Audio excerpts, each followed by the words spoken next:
Sir மாநாட்டில் பேசும்பொழுது சீமான் அவர்கள் வந்து இன்டைரக்டா இந்த கத்தி பேசுறதுலாம் நம்மளுக்கு வராது அப்படின்னாங்க. ஆனா தொடர்ந்து தமிழக வெற்றி கழகத்துல விஜய் அவர்களே மேடைக்கு மேடை பேசும்பொழுது ஏன் அந்த ஆக்ரோஷம், இவரும் அந்த பாணியை கையில் எடுக்கிறார்? அவர் சொல்றது என்னன்னா, ஒரு வழக்கமான அரசியலை நான் பண்ண மாட்டேன், ஆமா, ஒரு வழக்கமான அரசியல்வாதியா நான் நடந்துக்க மாட்டேன்னு அவர் சொல்றாரு.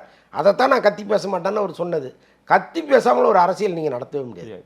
நீங்கள் அந்த மக்கள்கிட்ட போய் சேரணும், உங்களுடைய ஒவ்வொரு வார்த்தைகளும் உங்கள் மனசில் ஒரு ஆணியாக பதியணும்னா நீங்கள் அதுக்கேற்ற மாடுலேஷனில் தான் பேசி ஆகணும்.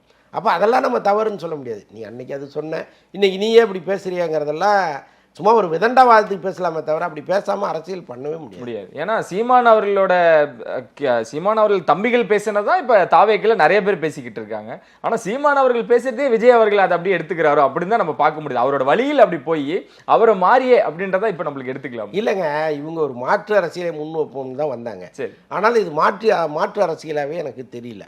திமுக என்ன செய்தோ, அதிமுக என்ன செய்ததோ அதைத்தான் இவங்க செய்கிறாங்க. பெரிய பெரிய போஸ்டர்கள், ஒன்றும் இல்லை, ஒரு மாவட்ட செயலாளர் வராரு, பொக்கு லைனில் வந்து ஃபுல்லாக மலர்களை கொட்டி அப்படியே கொட்டுறாங்க. இந்த ஆடம்பரம் தானே வேணான்னு நினைக்கிறாங்க மக்கள். அப்போ நீங்களும் அதையே தான் செய்வீங்க அப்படின்னா அப்போ நீங்கள் எதுக்குங்கிற கேள்வி வருது இல்லை. அப்போது நான் மக்களுக்காக இருக்கேன் அப்படிங்கிற ஒரு உணர்வை மக்கள்கிட்ட முதல்ல ஏற்படுத்தணும். நீங்கள் தனியாக துண்டாலில் நிற்கிறீங்க.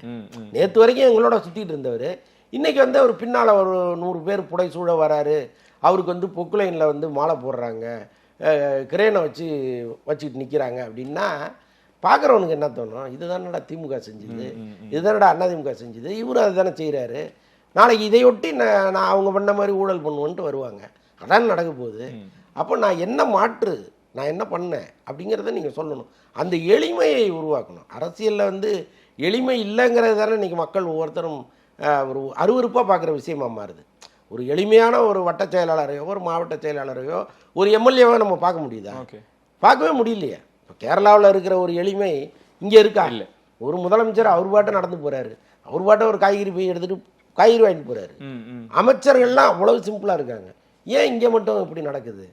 அந்த கேள்வி மக்கள்கிட்ட வருது இல்லை. அப்போ நான் புதுசாக வரேன்னா நானும் அப்படி தான் இருப்பேங்கிறது ரொம்ப வருத்தமான ஒரு விஷயமா இருக்குது.